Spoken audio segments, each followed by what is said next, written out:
नमस्कार दोस्तों, आप सभी का स्वागत है अपने YouTube चैनल उत्तम नॉलेज पे। फिर से आप सभी का एक नए वीडियो में स्वागत है। अभी हम शुरू करने वाले हैं जो पिछली क्लास में हमने चलाया था एनसीईआरटी का। हम लोग पता है कि सीरीज लेके चल रहे हैं जिसमें कि महत्वपूर्ण क्वेश्चन को लेके चल रहे हैं। महत्वपूर्ण क्वेश्चन वो क्वेश्चन जो कि हर एक एग्जाम में ही इम्पोर्टेंट होगी। और अभी हम लोग जो जिस एग्जाम को पॉइंट ऑफ व्यू मतलब जिस एग्जाम को पॉइंट करके चल रहे हैं वो एग्जाम जो है बिहार शिक्षक भर्ती को लेके चल रहे हैं। बिहार शिक्षक भर्ती माने तो इसमें 3.0 के लेके चलिए, 4.0 के लेके चलिए। अग्रणी जो भी एग्जाम आने वाली होगी सभी एग्जाम है, क्योंकि एनसीईआरटी बेसिक बुक है। उस बेसिक बुक से हम लोग क्वेश्चन लेके चल रहे हैं। क्लास 6 से लेके क्लास 12 तक चलेगा। अभी हमारा जो आज का जो टॉपिक होगा वो हमारा क्लास 6 का 5 और 6 लेसन 5 और 6 हो जाएगा। 5 और लेसन 6 को हम लोग कंप्लीट करेंगे। तो आज हम लोग का लगभग कंप्लीट हो जाएगा। कल का कुछ टॉपिक बच जाएंगे जिसमें कि इसमें और जो है अन्य जगहों से क्वेश्चन लेके आएंगे और इसमें ऐड करके कल 6 क्लास को कंप्लीट कर देंगे। 6 क्लास का जैसे ही कंप्लीट होगा आप लोग को टेलीग्राम पर एक टेक्स्ट सीरीज का लगभग 30 क्वेश्चन का देंगे और पूरा क्लास 6 का जो उसमें होगा पूरा क्वेश्चन दिया हुआ रहेगा। उसमें आप लोग देख लेना ट्राई करके कि कितना नंबर आता है नहीं आता है, तो हम लोग का तैयारी पता चल जाएगा किस लेवल का हम लोग का तैयारी जा रहा है। ज्योग्राफी को समझने के लिए जो एनसीईआरटी बुक है बहुत ही इनफ है, बहुत ही अच्छे तरीके से इसमें समझाया गया, बहुत अच्छी तरीके से दिया भी गया है। हम लोग बहुत बात करते हुए जो नहीं हम लोग इधर उधर की बात करेंगे, हम लोग डायरेक्ट अपने मुद्दे पर बात करेंगे और मुद्दे पर बात करते हुए हम लोग अपने टॉपिक की ओर बढ़ेंगे। हमारा जो क्वेश्चन होगा उस क्वेश्चन की ओर बढ़ेंगे और क्वेश्चन को पहला क्वेश्चन हम लोग अपना शुरू करते हैं, देखते हैं। तो अब हम लोग अपना फिगर हम अपना छोटा कर लेते हैं और हम लोग अपना क्वेश्चन की ओर आ जाता है, ठीक है। और ध्यान ये देना है कि जो भी क्वेश्चन समझ में नहीं आएगी तो क्वेश्चन क्या करिएगा आप लोग, जो क्वेश्चन नहीं समझ में आएगा तो हम तो टेलीग्राम चैनल जो हमारा है टेलीग्राम चैनल पे ये पीडीएफ दे देते हैं। पीडीएफ से भी आप देख लीजिएगा क्वेश्चन, उसका आंसर भी उसमें मिल जाएगा। तो वो सारा चीज़ उस पर भी बनाते चलिएगा। हमने यहाँ पढ़ा दिया, बोर्ड पीडीएफ की आप लोग की जरूरत होती है तो वो हमारा टेलीग्राम चैनल पर मिल जाएगा। आगे बता देंगे मेरा टेलीग्राम चैनल का नाम उत्तम नॉलेज है, तो आगे वो सब सारी जानकारी दे देंगे। चैनल पर पहली बार है तो चैनल को जरूर सब्सक्राइब कर लीजिएगा, क्योंकि शिक्षक से रिलेटेड और ये सब सारी जानकारी आपको यहाँ पे मिलती रहेगी। हम बहुत बकवास ना करते हुए अपने काम की ओर बात करते हैं। हम लोग अपने काम पे ध्यान देते हैं और हम लोग अपना क्वेश्चन की ओर देखते हैं, है ना। पहला क्वेश्चन हमारा क्या कह रहा है, जो हमारा पहला क्वेश्चन है, जल मंडल में जल की कौन सी अवस्थाओं को सम्मिलित किया गया। ये क्वेश्चन कह रहा है कि जो जल मंडल है, जल मंडल के मतलब क्या हुआ, जो जल संग्रहित है, जो हमारे पृथ्वी पे जल संग्रहित जो पूरा जल है उसको हम जल मंडल में संग्रहित कर। जैसे हमारा पृथ्वी को स्थल मंडल में रखा गया, वायु जितनी भी हमारे गैसें जो इतने हैं सबको वायुमंडल में रखा गया है, स्थल मंडल को स्थल मंडल में। और हम लोग को क्या रखा गया है, मिट्टी वाले जो मिट्टी है जो कठोर पदार्थों से बना है उसको स्थल मंडल भी कह सकते हैं या फिर महाद्वीपीय भी हम लोग जानते हैं। तो वही पूछा जा रहा है, क्वेश्चन कह रहा है कि जल मंडल में जल की कौन सी अवस्थाओं को सम्मिलित किया गया है। जल की कौन कौन सी अवस्था, तो जल देखिए जल की कौन कौन सी अवस्था, तो पहला ऑप्शन दिया गया ए में जल। तो जल मंडल में तो जल को निश्चित है कि सम्मिलित किया जाएगा। बर्फ, क्या बर्फ में जल होता है या नहीं होता है, तो बर्फ में भी जल होता है। तो जब बर्फ में जल होता है इसलिए बर्फ को भी सम्मिलित किया गया, तो ऑप्शन बी भी सही है। जल वाष्प, जब हम लोग पानी को गर्म करते हैं, जब जल को गर्म करते हैं तो वाष्प के रूप में क्या होता है, उड़ता है। तो क्या वो भी तो जल ही होता है। जब वो उड़ता है बादल का रूप लेता है फिर बारिश होती है तो वो भी जल फिर संग्रहित करने का काम आता है। यानी तीनों जो रूप है वो जल मंडल में सम्मिलित किया जा सकता है, इसलिए इसका आंसर जो हो जाएगा डी। इसका राइट आंसर क्या हो जाएगा, डी हो जाएगा। नेक्स्ट क्वेश्चन की ओर हम लोग बढ़ते हैं। नेक्स्ट क्वेश्चन में कह रहा है जैव मंडल के अंतर्गत कौन से परिमंडल शामिल है, यानी जैव मंडल के अंतर्गत। देखिए जल मंडल में जल सम्मिलित होगा, जल मंडल में क्या होगा, जल सम्मिलित होगा। तो जब जैव मतलब होता है जिसके अंदर जीवन हो, जिसके अंदर जीवन हो, या फिर जिसके अंदर जीवन था और जीवन होने के बाद वो मृत्यु हो गया, उसका विनाश हो गया, तो वो सब सारा जैव मंडल के अंतर्गत था। तो जैव मंडल में क्या हो जाएगा, कौन कौन से शामिल हो सकता है, किसमें किसमें जल पाया, किसमें जीव पाया जाता है। तो देखना है स्थल पे जीव पाया जाता है नहीं पाया जाता। तो देखिए ऑप्शन के अनुसार आप चलते हैं, स्थल मंडल एवं जल मंडल। क्या स्थल मंडल में पाया जाता है या नहीं जीव पाया जाता है, स्थल मंडल में पाया जाता है। उसके बाद क्या है, जल मंडल एवं वायुमंडल।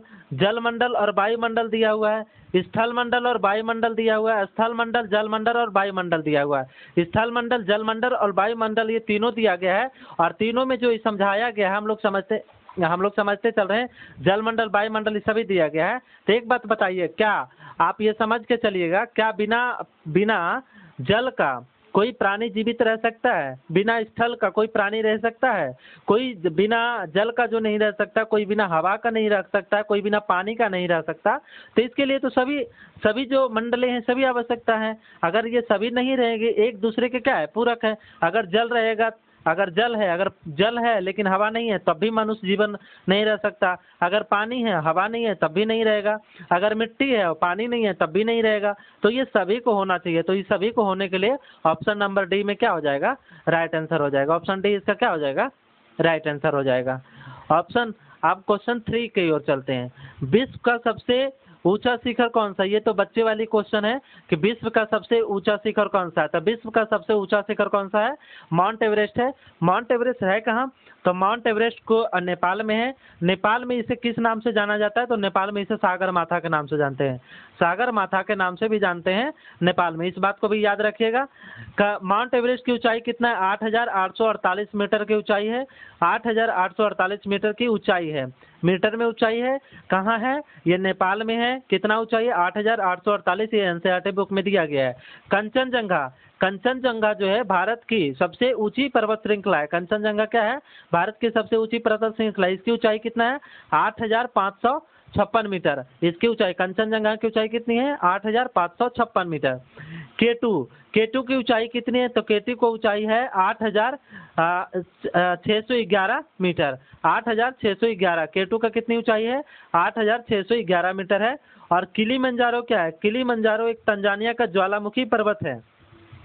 किलीमंजारो जो है तंजानिया में एक ज्वालामुखी पर्वत है। चारों ऑप्शन आपने समझा। चारों ऑप्शन को फिर से हम बता देते हैं। चारों ऑप्शन में माउंट, इसका आंसर, राइट आंसर क्या है? माउंट एवरेस्ट है, जिसकी ऊंचाई कितना है? 8,848 मीटर है। इसके कंचनजंगा की ऊंचाई कितना? 8,556 मीटर है।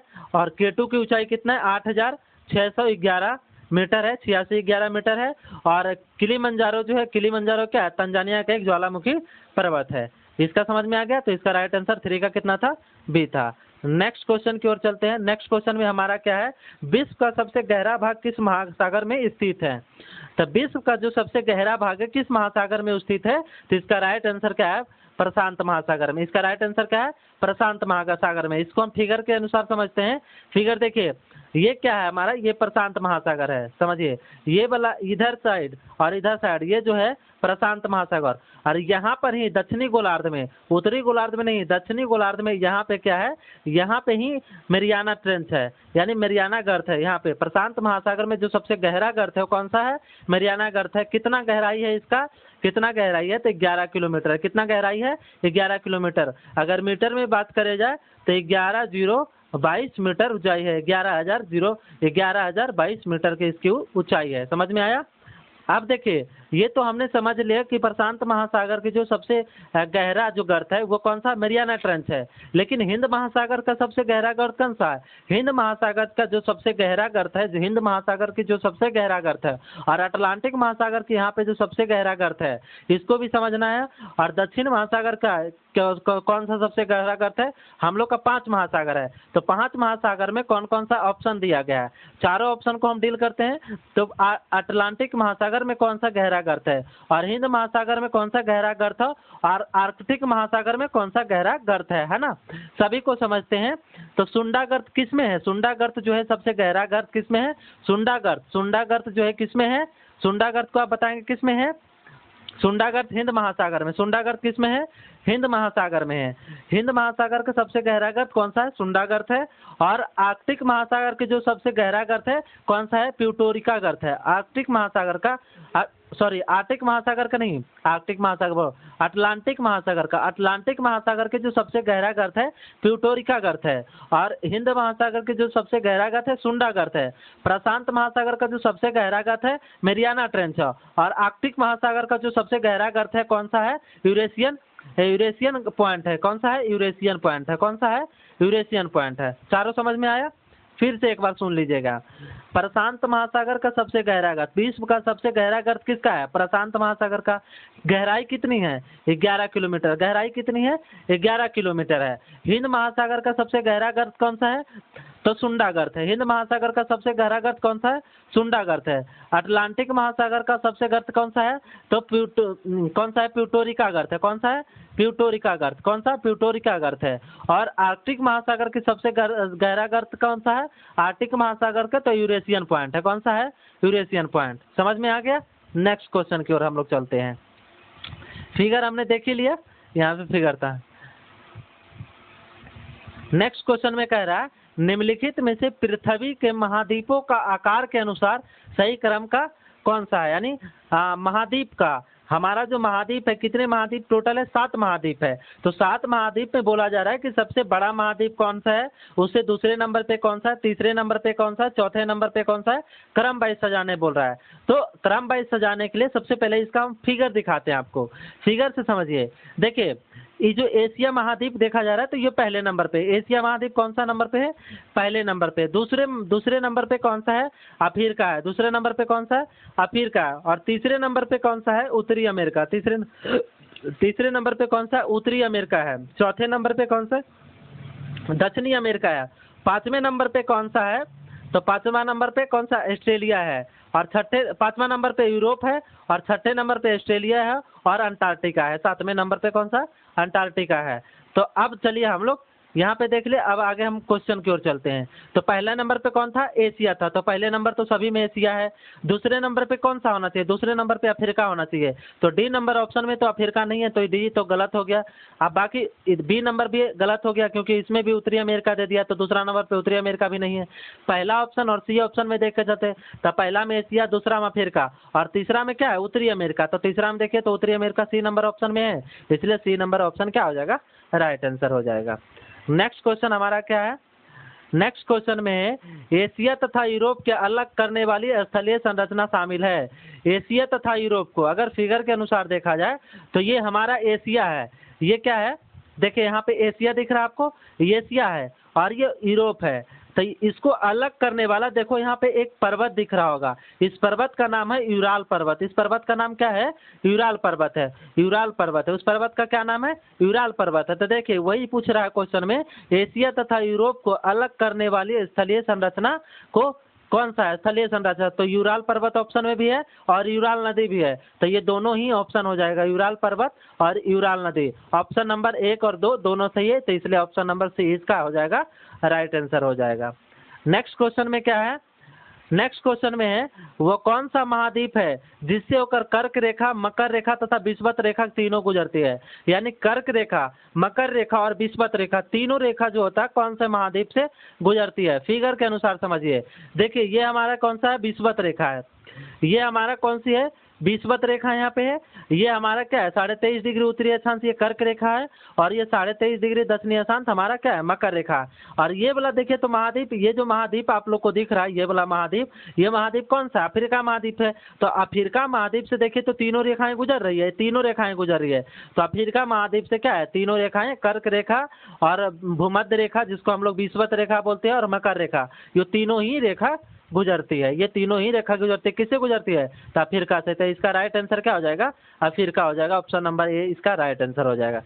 नेक्स्ट क्वेश्चन में हम लोग का कह रहा है एशिया को अफ्रीका से अलग करने वाली नहर किस नाम से जानी जाती है? एशिया को अफ्रीका से, एशिया को अफ्रीका से कौन सा नहर जो है अलग करती है? पनामा नहर। पनामा नहर जो है उत्तरी अमेरिका और दक्षिणी अमेरिका को जोड़ने का काम करते हैं पनामा जल संधि के अनुसार। स्वेज नहर जो है हमारा ऑप्शन नंबर बी इसका राइट आंसर हो जाएगा। स्वेज नहर जो है एशिया और अफ्रीका को अलग करने वाली नहर है। कौन सा नहर? स्वेज नहर है। कौन सा नहर है? स्वेज नहर है। नेक्स्ट क्वेश्चन की ओर हम लोग बढ़ते हैं। नेक्स्ट क्वेश्चन में कह रहा है उत्तरी अमेरिका तथा दक्षिणी अमेरिका महाद्वीप किस देश से मिलते हैं? यानी उत्तरी अमेरिका तथा दक्षिणी अमेरिका महाद्वीप किस देश में मिलते हैं? यानी किस देश में मिलते हैं उत्तरी अमेरिका और दक्षिणी अमेरिका? किस देश से? जैसे मान लीजिए ना, मान लीजिए हमारा बिहार है और यूपी है, तो वहाँ पे कोई तो ऐसा गांव होगा, कोई तो ऐसा शहर होगा जो लास्ट बॉर्डर पे होगा। तो वो कौन सा गांव है जो लास्ट बॉर्डर पे है? तो वही कहा जा रहा है उत्तरी अमेरिका और दक्षिणी अमेरिका को जो है जो देश है, कौन सा देश जोड़ने का काम करता है? कौन सा देश है जो जोड़ रहा है या फिर कौन सा चीजें जोड़ रही है? पनामा। ये पनामा आपको दिख रहा है? पनामा, पनामा जल संधि जोड़ता है। और कोस्टारिका दिख रहा है, होंडुरास दिख रहा है? तो नहीं, तो इसका आंसर राइट आंसर क्या हो जाएगा? पनामा हो जाएगा। इसका राइट आंसर क्या हो जाएगा? पनामा हो जाएगा। ऑप्शन नंबर ए हो जाएगा। नेक्स्ट क्वेश्चन यही देखिए, हमारा ये उत्तरी अमेरिका है, ये उत्तरी अमेरिका हो गया, कौन सा, ये उत्तरी अमेरिका हुआ, और ये दक्षिणी अमेरिका, और यहाँ पे जो बिंदु जोड़ रहा है ना, ये पनामा, यहाँ पे जो जोड़ रहा है ये पनामा नहर जोड़ रहा है। ठीक है।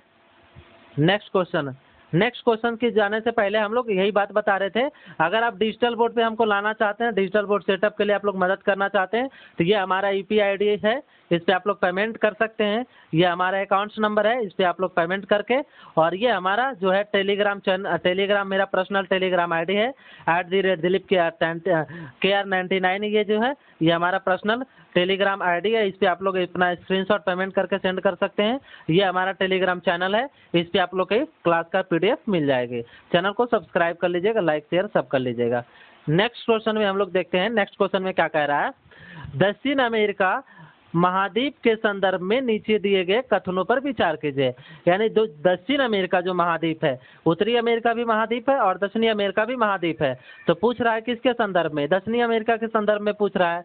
तो संदर्भ में क्या कह रहा है, पहला कथन क्या है, इस महाद्वीप के पूर्व में प्रशांत महासागर तथा पश्चिम में अटलांटिक महासागर है। क्या ये बात सही है? इस महाद्वीप के पूर्व में जो है प्रशांत महासागर है, तो फिगर देखिए तो समझ में आ जाएगा। ये हमारा क्या है, दक्षिणी अमेरिका की बात किया जा रहा है, तो ये वाला जो है ये क्या है, अटलांटिक महासागर है। ये क्या है, अटलांटिक महासागर। तो अटलांटिक महासागर किस दक्षिणी अमेरिका के कौन सा दिशा हुआ, पूर्व दिशा।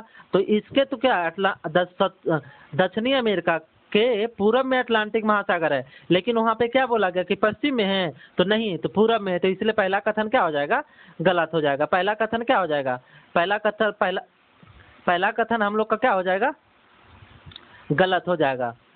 पहला कथन हम लोग का गलत हो गया, पहला कथन गलत हो गया।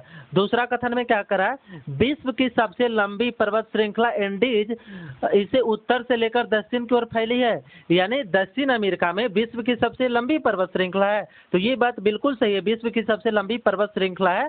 फिगर में देखिए, ये जो यहाँ पे ये जो पर्वत दिख रही है, यहाँ पे हम दिखाने की कोशिश कर रहे हैं, यहाँ पे जो ये पर्वत है ना, ये एंडीज पर्वत है, और ये एंडीज पर्वत उत्तर से लेकर दक्षिण की ओर सबसे लंबी पर्वत है। तो ये ऑप्शन नंबर जो 2 था, क्या था, सही था। इसका कथन 2 था, क्या कथन 2 सही था। आप कथन 3 की ओर चलते हैं। इस महाद्वीप में विश्व की सबसे बड़ी नदी अमेजन नदी बहती है। ये बात भी बिल्कुल सही है। अमेजन नदी दक्षिण अमेरिका में जो विश्व की सबसे बड़ी नदी है, वो अमेजन नदी कहाँ बह रही है, दक्षिण अमेरिका में बह रही है। तो कथन नंबर 2 और कथन नंबर 3 क्या है, सही है। तो देखिए कथन नंबर 2 और कथन नंबर किस में है, बी में है, तो ऑप्शन बी इसका क्या हो जाएगा, राइट आंसर हो जाएगा। नेक्स्ट क्वेश्चन में हम लोग चलते हैं। नेक्स्ट क्वेश्चन में हम लोग का कह रहा है, किस महाद्वीप को द्वीपीय महाद्वीप कहते हैं। द्वीपीय महाद्वीप का मतलब होता है वैसा जगह जो चारों तरफ पानी से घिरा हो, चारों तरफ समुद्र से, यानी किसी भी चीज से ना होके पानी से सिर्फ घिरा हो। जो धरती पानी से घिरा होता है, सिर्फ पानी से घिरा होता है, वो क्या कहलाता है, महाद्वीपीय कहलाता है। वो क्या कहलाता है, द्वीपीय महाद्वीप कहलाता है। तो ये कौन सा है, ऑस्ट्रेलिया जो महाद्वीप है, ऑस्ट्रेलिया महाद्वीप वो चारों तरफ से घिरा हुआ है। इसका ऑप्शन कौन सा सही था, ऑप्शन डी इसका राइट आंसर था। इसका ऑप्शन डी क्या था, राइट आंसर था।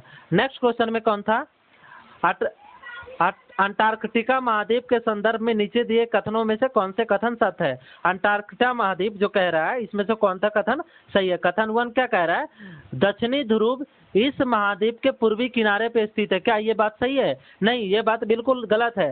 दक्षिणी ध्रुव जो है इस महाद्वीप के बीच में है, क्या है, मध्य में है, तो ये क्या है, ये भी गलत है। पहला कथन क्या है, गलत है। यहाँ किसी भी प्रकार का स्थायी मानव नहीं है। ये बात बिल्कुल सही है कि अंटार्कटिका महाद्वीप पे कोई भी मानव नहीं है। वहाँ पे क्या है, बहुत सारे देशों का शोध जो है, शोधकर्ता अनुसंधान केंद्र वहाँ पे सिर्फ रखा गया है। वहाँ पे कोई अस्थायी मानव निवास नहीं करते हैं। तो इसका कौन सा हो जाएगा, केवल 2 हो जाएगा। राइट आंसर क्या हो जाएगा, केवल 2, ऑप्शन नंबर बी इसका राइट आंसर हो जाएगा।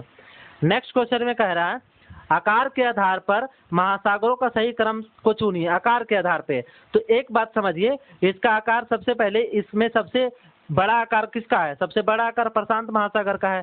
सबसे बड़ा आकार किसका है, प्रशांत महासागर का। तो देखिए, तो प्रशांत महासागर पहला किस में दिया हुआ है, पहला और पहला किस में दिया हुआ है, तो प्रशांत महासागर 1 नंबर पे होगा, 1 नंबर पे प्रशांत महासागर।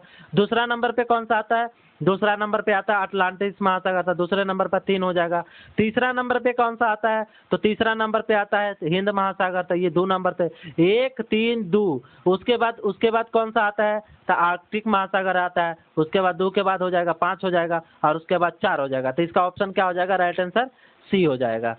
नेक्स्ट क्वेश्चन की ओर हम लोग चलते हैं। नेक्स्ट क्वेश्चन यही हमारा था। तो सबसे बड़ा कौन सा था, प्रशांत महासागर था। सबसे बड़ा कौन था, ये प्रशांत महासागर पहला नंबर पे, दूसरा नंबर पे ये था, तीसरा नंबर पे इंडियन ओशियन हो जाएगा, चौथे नंबर पे ये हो जाएगा, और 5वें नंबर पे ये हो जाएगा। समझ में आ गया।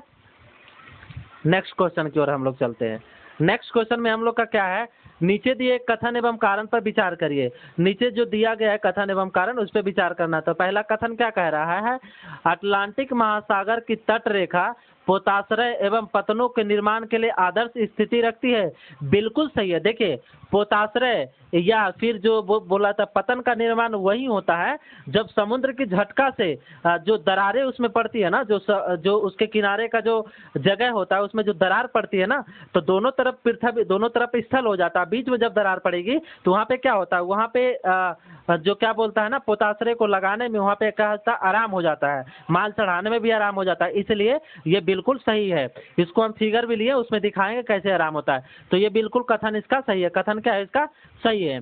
रीजन में क्या करा है, क्योंकि अटलांटिक महासागर की तट रेखा सीधी एवं चौड़ी है। अगर सीधी एवं चौड़ी होगी तब तो ये क्या बोला जाता है, उचित नहीं माना जाता है। अगर सीधी चौड़ी होती तो उचित नहीं, क्योंकि सीधी और चौड़ी में इसलिए उचित नहीं माना जाता क्योंकि दरार में होता तो उसके अंदर घुस जाता है। लेकिन सीधी चौड़ी रहेगी तो फिर कोई फायदा नहीं होगा, क्योंकि जब समुद्र की झटका आता है ना तो उस दरार में फेंक देती है जहाजों के, तो उसमें क्या होता है ना, माल ले जाने और ले आने में सही हो जाता है। इसलिए इसका सिर्फ कथन ए सही है और बाकी आर गलत है। इसके लिए ऑप्शन सी इसका क्या हो जाएगा, राइट आंसर हो जाएगा। देखिए आप लोग फिगर के अनुसार समझिए। ये हमारा क्या हो गया, ये वाला हो गया अंध महासागर, जिसको हम लोग बोलते हैं ये अंध महासागर हुआ। तो अंध महासागर जो हुआ, जो आप लोग देख रहे हैं, तो इसके अंदर जो ये ऐसा वाला दिख रहा है ना, ऐसे ऐसे, तो इसी के अंदर क्या होती है ना, जहाज घुस जाती है इसके अंदर। और जब इसके अंदर जहाज घुस जाती है तो माल उतारने और ले जाने चढ़ाने में सब में क्या होता है, आराम होता है। चलिए नेक्स्ट क्वेश्चन में कह रहा है, नीचे दिए गए कथन एवं कारण पर विचार करिए। कथन और कारण दिया गया और उस पर विचार करने के लिए बोला गया है। पृथ्वी के तापमान में वृद्धि को भूमंडलीय तापन कहता है। बिल्कुल सही है। पृथ्वी के तापमान में जो वृद्धि होती है उसे हम लोग क्या कहते हैं, भूमंडलीय तापन कहता है। तो कथन बिल्कुल इसका सही है। रीजन पे चलते हैं। तो भूमंडलीय तापन क्यों हो रहा है, तो कह रहा है यह कार्बन डाइऑक्साइड की मात्रा में वृद्धि से हो रही है। तो ये बात भी बिल्कुल सही है। जब कार्बन डाइऑक्साइड की मात्रा अधिक हो रही है तो हमारा जो ऊपर लेयर है, जो है ना, लेयर क्या करे ना, सूर्य को परावर्तन उसको रोकती जा रही है। जब रोकती जा रही है तो इसकी मोटी परत जब रोकती जा रही है तो क्या हो रही है ना, पृथ्वी हमारा गर्म हो रहा है। जब पृथ्वी हमारा गर्म होगा तो वायुमंडल भी हमारा गर्म हो रहा है। इसलिए क्या कर रहा है, तापमान में क्या हो रही है, वृद्धि हो रही है, भूमंडलीय तापमान बढ़ रही है। इसलिए इसका कथन भी सही है और कारण भी सही है, दोनों सही है। इसलिए इसका ऑप्शन क्या हो जाएगा, ए सही होगा। ए और आर दोनों सही है और आर जो है कि सही व्याख्या करता है। ऑप्शन नंबर ए इसका क्या हो जाएगा, राइट आंसर हो जाएगा। नेक्स्ट क्वेश्चन में हम लोग का कह रहा है, नीचे दिए गए उगमों को सुमेलित कीजिए। बहुत ही बेहतरीन क्वेश्चन है, बहुत ही ज्यादा बेहतरीन क्वेश्चन है। इसको समझिए। इसे कह रहा है प्रशांत महासागर, मिलाने बोल रहा है। प्रशांत महासागर जो है त्रिभुजाकार आकृति की है। अंग्रेजी भाषा के अक्षर एस के समान है, लगभग वृत्ताकार है या उत्तर ध्रुव के चारों ओर है। तो प्रशांत महासागर जो है, प्रशांत महासागर लगभग क्या है, वृत्ताकार है। लगभग कैसा है, वृत्ताकार है। तो ए के साथ कौन सा मिलेगा, ए के साथ 3 मिल जाएगा। बी के साथ कौन सा मिलेगा, तो बी में अटलांटिक महासागर है। तो अटलांटिक महासागर को जो है वो अंग्रेजी भाषा के एस अक्षर के समान है। अटलांटिक महासागर बी का कितना हो जाएगा, बी का 2 हो जाएगा। सी का कौन सा होगा, हिंद महासागर। हिंद महासागर कैसा है, त्रिभुजाकार आकृति का है। हिंद महासागर कैसा है, त्रिभुजाकार आकृति का है। तो ये सी नंबर का कितना हो जाएगा, 1 नंबर हो जाएगा। और आर्कटिक महासागर का कौन सा होगा, आर्कटिक महासागर का जो हो जाएगा 4 का 4 हो जाएगा। 4 का कौन सा हो जाएगा, 4 हो जाएगा। 4 का 4 हो जाएगा। समझ में आ गया। तो 1 का हो जाएगा 3 हो जाएगा। 1 के साथ कौन सा मिलेगा, 3 मिलेगा। और 2 के साथ 2 मिल जाएगा और 3 के साथ 1 मिलेगा और 4 के साथ 4 मिल जाएगा। समझ में आ गया। नेक्स्ट क्वेश्चन की ओर हम लोग बढ़ते हैं। यही हमारा था। देखिए ये हमारा अटलांटिक महासागर, तो इसको देखिए, तो देखिए समझिए, यस अक्षर के समान है। ऐसे देखिए तो एस अक्षर के समान ये बन गया। तो ये हमारा क्या है, अंग्रेजी शब्द का जो एस अक्षर की तरह है ये, और जो ये हिंद महासागर है देखो, तो ऐसे यहाँ से घेरिए, ऐसे ले चलिए, ऐसे ले चलिए, त्रिभुजा करती है हिंद महासागर हमारा त्रिभुज। ये जो प्रशांत महासागर है, आधा देखिए तो सर्कल इधर है और आधा सर्कल इधर है, तो जब ये इसको फोल्ड करेंगे तो ऐसे जब फोल्ड करें तो गोल हो जाएगा। तो ये हमारा क्या है, लगभग गोलाकार के रूप में माना गया है, और ये क्या है, ध्रुव में है।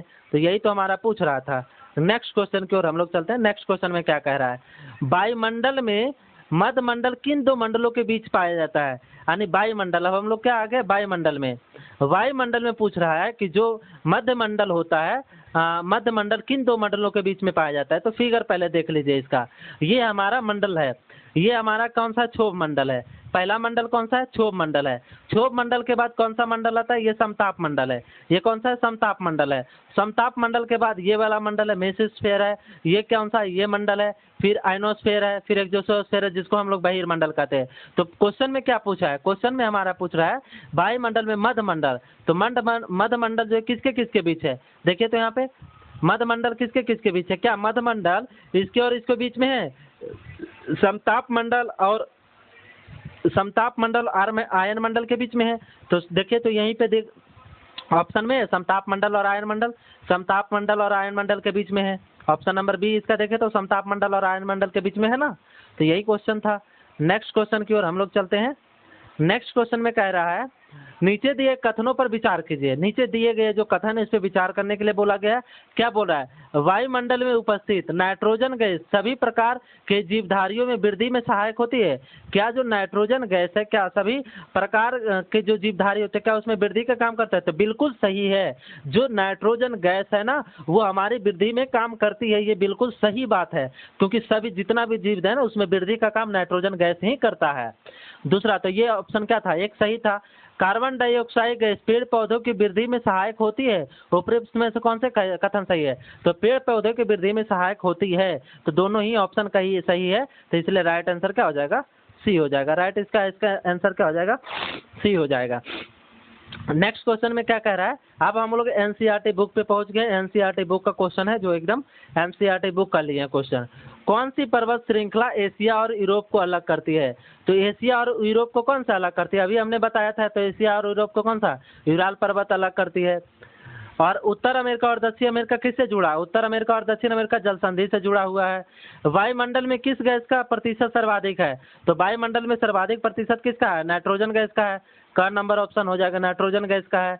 और पृथ्वी का कौन सा भाग ठोस चट्टानों से बना है। तो ठोस चट्टान से कौन सा बना, हमारा स्थल है। तो स्थल मंडल हो जाएगा, या फिर उसको हम बोल सकते हैं थल मंडल बोल सकते हैं। तो ऑप्शन नंबर ग इसका हो जाएगा, सही हो जाएगा।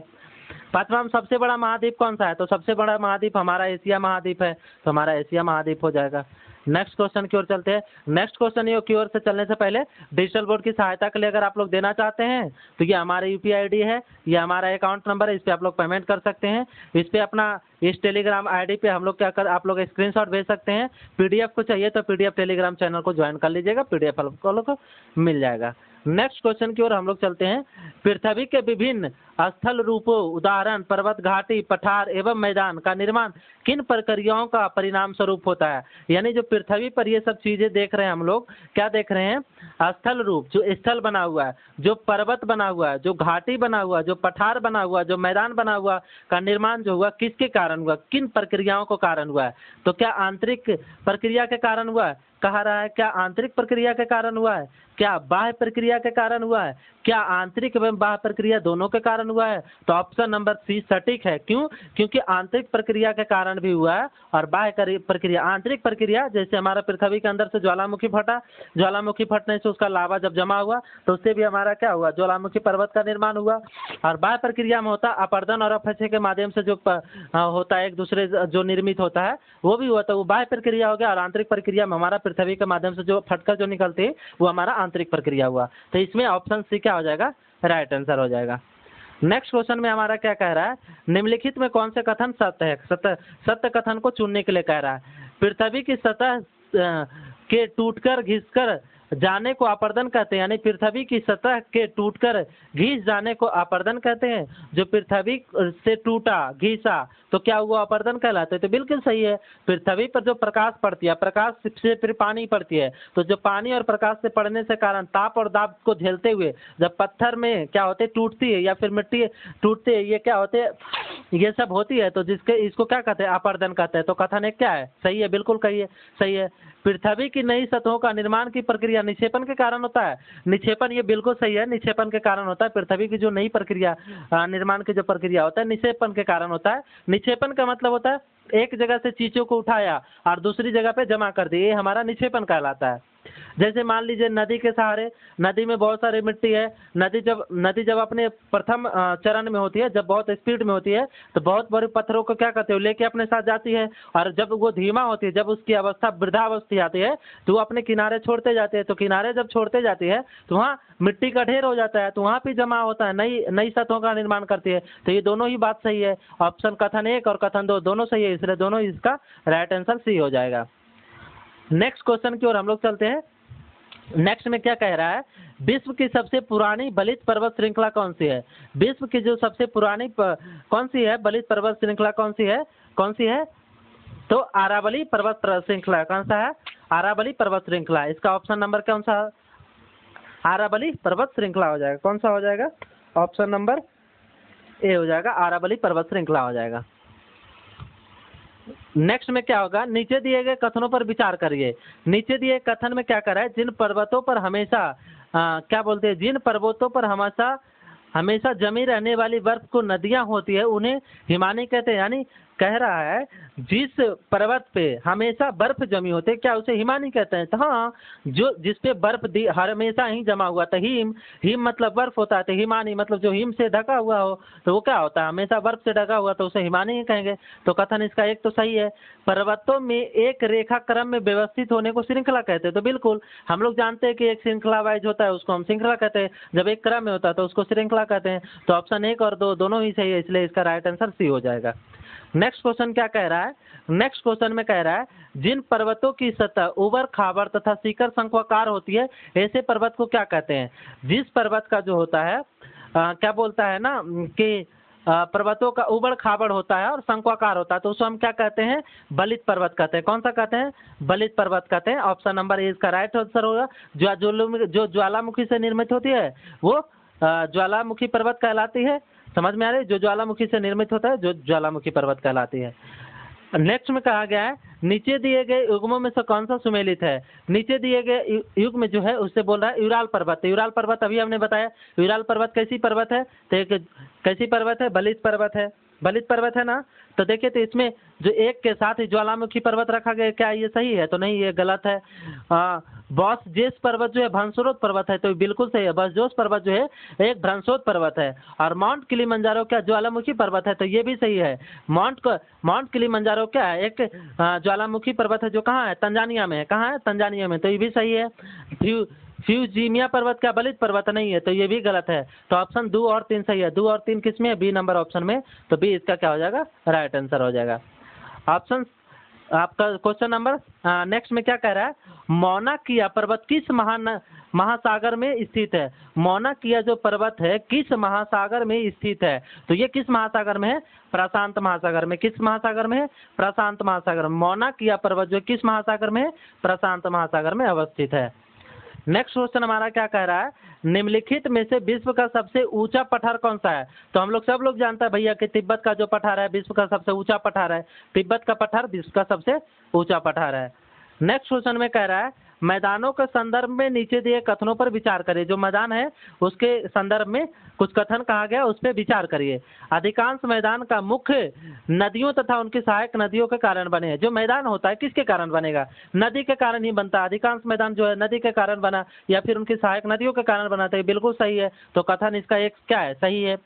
मैदान विश्व की सबसे अधिक जनसंख्या वाले भाग होते हैं। यानी मैदान में जो होता है, जब मैदान बन गया, जब समतल भूमि पे सबसे ज्यादा अधिक जनसंख्या रहता है, तो ये भी कथन क्या है? सही है। कथन 2 भी सही है। कथन 2 भी सही है और कथन 1 भी सही है। तो इसलिए ऑप्शन नंबर क्या हो जाएगा?